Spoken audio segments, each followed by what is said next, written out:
Vande Bharat sleeper coach రైళ్లకు అత్యధిక ప్రాధాన్యం ఇవ్వాలని రైల్వే శాఖ నిర్ణయించింది. ప్రధానంగా దూర ప్రాంతాలకు రాత్రివేళ ప్రయాణానికి ప్రస్తుతం ఉన్న రైళ్ల స్థానంలో వందే భారత్ స్లీపర్ కోచ్లను దశల వారీగా ప్రవేశపెట్టనుంది.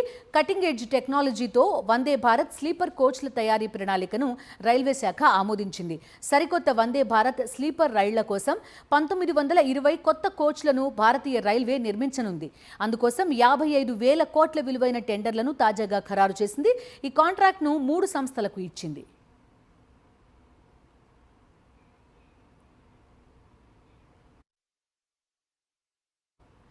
BEML, Kinet railway solutions, Titagarh railway systems limited, Bharat highway engineering limited తో కూడిన కన్సార్షియంకు టెండర్లు ఖరారు చేసింది.